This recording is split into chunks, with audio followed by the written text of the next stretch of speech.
খেলার ছলে কীটনাশক খেয়ে গুরুতর অসুস্থ হয়ে পড়ল দুই শিশু।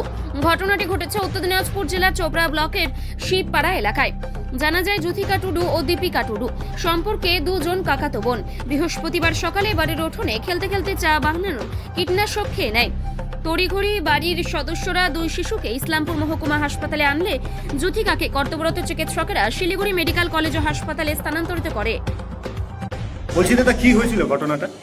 ঘটনাটা কি, দুইটা বাচ্চা বিষ খাইছিল। একটা আমার ভাইয়ের ছেলে, এই মেয়ে, আর একটা আমার।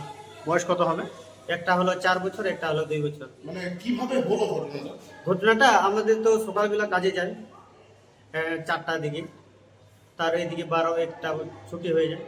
তারে গেলাম, আর তখন হঠাৎ বাচ্চাগুলা বাচ্চাটা খেলছিল, তখন যে কিভাবে কোথায় যে ওষুধ পেলে, তখন বাচ্চাটা খেয়ে নিচ্ছে। কিসের ওষুধ? ওই যে বাগানের ওষুধ। বাগান, চা বাগান। আচ্ছা, ওদের বয়স কেমন?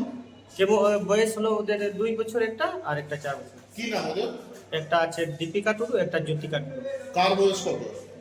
জ্যোতিকা টুডু হলো তোমার 4 বছর, আর দীপিকা হলো 2 বছর। তো বলছি যে দুইজন কোথায় আছে এখন?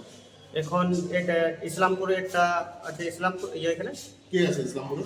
দীপিকা টুডু আর আরেকজন? জ্যোতিকা মেডিকেলে। মেডিকেল রেফার করে দিয়েছে। হ্যাঁ। এটা কোথায়, যে জায়গায় ঘটনাটা ঘটেছে কোথায় আপনার? তোমাদের বাড়ি কোথায়? আমাদের বাড়ি শিবপাড়া, চোপড়া পশ্চিম পড়ছে। চোপড়া ব্লকে, তাই তো?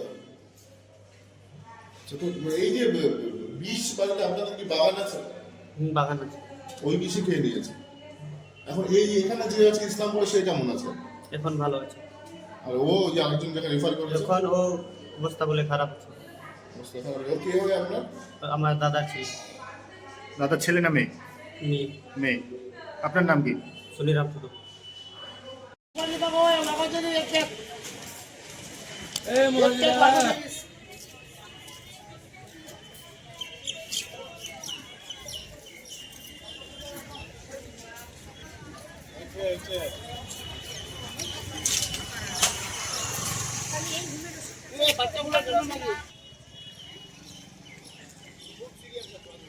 একটা তো মেডিকেল।